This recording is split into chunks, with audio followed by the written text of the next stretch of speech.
श्रमवीर गौरव समारोह 2026 का शुभारंभ हुआ। सीएम योगी आदित्यनाथ ने शुभारंभ किया। सीएम योगी कार्यक्रम को लेकर संबोधित कर रहे हैं।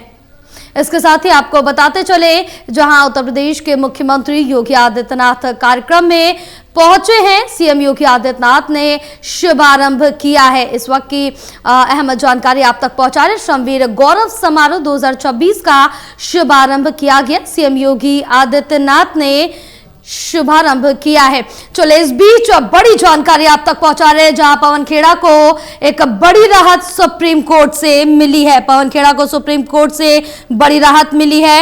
अग्रिम जमानत मिली है सुप्रीम कोर्ट से पवन खेड़ा को, लेकिन पुलिस के बुलाने पर थाने में पेश होना होगा।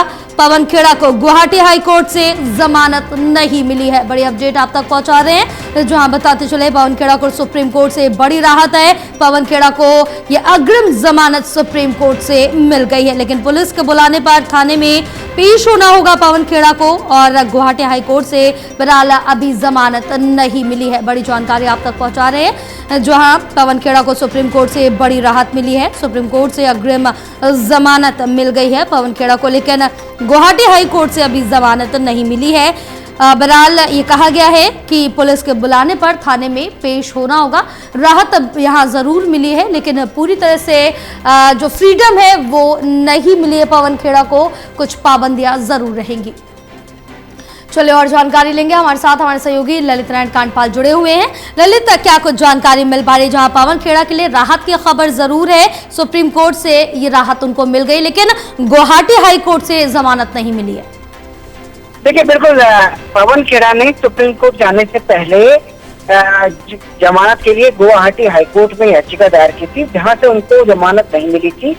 लेकिन आज जो है इस पूरी सुनवाई का आदेश आने के बाद जस्टिस के माहेश्वरी और जस्टिस एएस चंदोरकर की पीठ ने जो है उन दोनों पक्षों की दलीलों को सुनने के बाद अपना फैसला जो है देते हुए कहा है कि उनको फिलहाल एंटीसिपेटरी बेल दी जा रही है। और इस पूरे मामले में पवन खेड़ा ने जो है असम के मुख्यमंत्री हेमंत बिश्व शर्मा और उनकी जो पत्नी है उन पर कई तरह के आरोप लगाए थे और गंभीर आरोप लगाए थे। उसके बाद असम की पुलिस आई थी और उसने जो है पवन खेड़ा की गिरफ्तारी करने की कोशिश भी की थी, लेकिन बाद में ये जो पूरा मसला हुआ वो अग्रिम जमानत तक पहुंचा और अब आखिरकार उनको ये जमानत मिल गई है। अब यानी कि इतनी बात तय है कि अगली सुनवाई तक जो है इस पूरे मामले में अब पवन खेड़ा की गिरफ्तारी नहीं होगी और उनको अब जो है पुलिस की कार्रवाई का उस तरीके से सामना नहीं करना पड़ेगा। बिल्कुल ललित, यहाँ राहत जरूर पवन खेड़ा को मिली, लेकिन कुछ पाबंदियां अभी भी उनके ऊपर रहेंगी। जैसे ये कहा जा रहा है कि जब भी पुलिस बुलाएगी तो आपको पेश होना होगा थाने में, और क्या कुछ पाबंदियां हैं?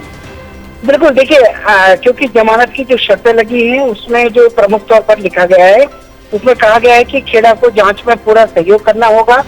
जब भी पुलिस स्टेशन में उनको बुलाया जाएगा तो उनको उपस्थित होना पड़ेगा। वो किसी भी तरह से सबूतों को प्रभावित या छेड़छाड़ नहीं कर सकते हैं। तो कई सारी शर्तें लगाई हैं आज कोर्ट ने उनकी जमानत पर, लेकिन महत्वपूर्ण बात यह है कि अब जो है उनको जमानत मिल गई है। फिलहाल उनकी गिरफ्तारी अब नहीं होगी, लेकिन अब आने वाले दिनों में ये देखना होगा कि किस तरीके से जांच में क्या क्या चीजें पूछी जाती हैं, क्या क्या होगा, और आने वाले दिनों में कब कब उनको कहाँ बुलाया जाता है, इस पर भी जो है सबकी नजर लगी रहेगी। बिल्कुल ललित, तमाम जानकारी साझा करने के लिए बहुत शुक्रिया आपका।